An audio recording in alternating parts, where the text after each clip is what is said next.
Okay, I'm gonna start out by saying I might have to do a couple of parts on this because I'm already so emotional. So story time on sometimes why I go missing on TikTok. Um, and like what made me start doing TikTok. So 3 years ago, when I say depressed, out of my mind, and what made me want to do this was because I was just like on TikTok scrolling, and I've been crying all day. 3 years ago, y'all, I lost my son, and some of y'all know that or whatever. Um, and I had to figure out how to get out of this funk. Um, didn't know how to get out of the funk, and all I could do was just sit in the house, cry, gain so much weight, lost weight, gain weight, lost weight. Um, I didn't want to do anything. I had my own hair. I mean, I still had my hair salon and everything. But I didn't go to the salon for like almost a year after losing my son, my firstborn, my first everything, my miracle baby, my angel baby, my everything. And he still is my everything now. But it's so much easier to be able to talk about it, but still get so emotional because, man, I thought my son was going to bury me. I did not think. Uh,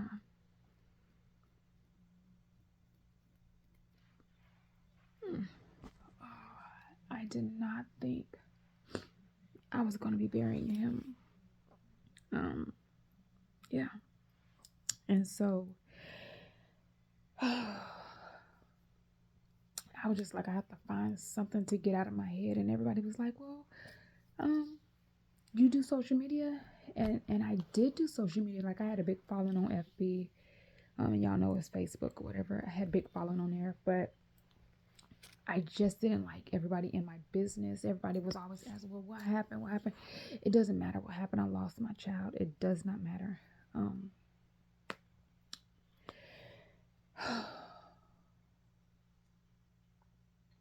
and one day I just started scrolling because my younger son had TikTok, and I just started scrolling on TikTok, and I was like, dang, like this is getting me out of my head, getting me out of being so depressed because I get up there and laugh.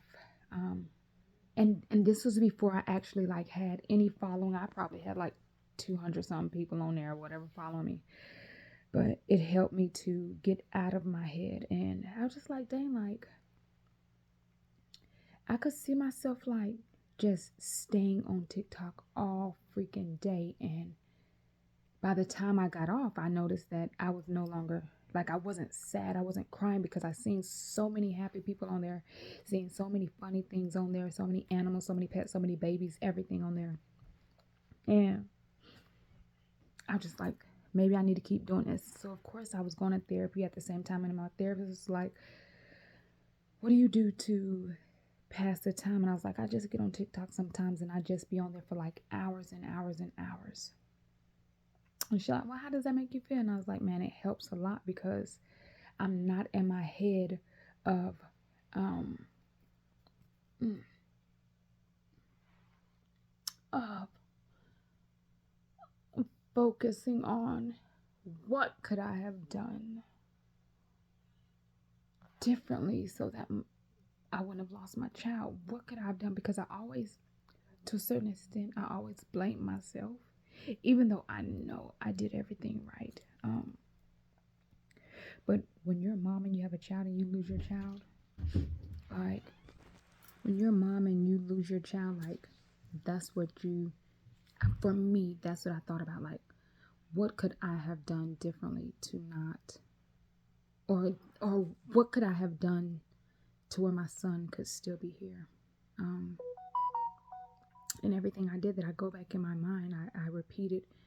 And even if I would have done anything differently, there was nothing that I could physically do myself. There was nothing a doctor could physically do himself. Um, pray, pray to God, like praying, prayer worked. It worked. But I know my baby was tired. I know my baby was tired. And I can say now that that I am okay. I know my baby's in a better place. I know he is happy where he is. He is not in pain or anything because my child was in pain.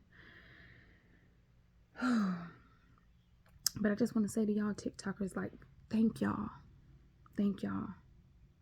Because you guys are the ones that helped me and to be able to keep getting up every day and continue to do this over and over and over. And yes, my family, I have family, my wife, my mom, my children, they're all very, very supportive. But you guys, so when I always say, when you go in someone's comment and you're rude to them, you don't know what they're going through already. So stop being rude.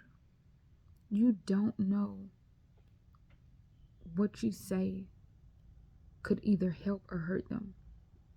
Think about that the next time you go to write a comment about something or someone.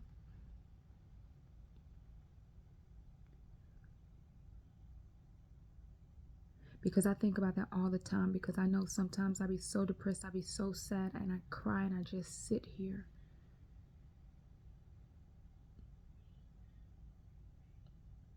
Froze, hurt, and then someone come in the comments and say something rude and ignorant, and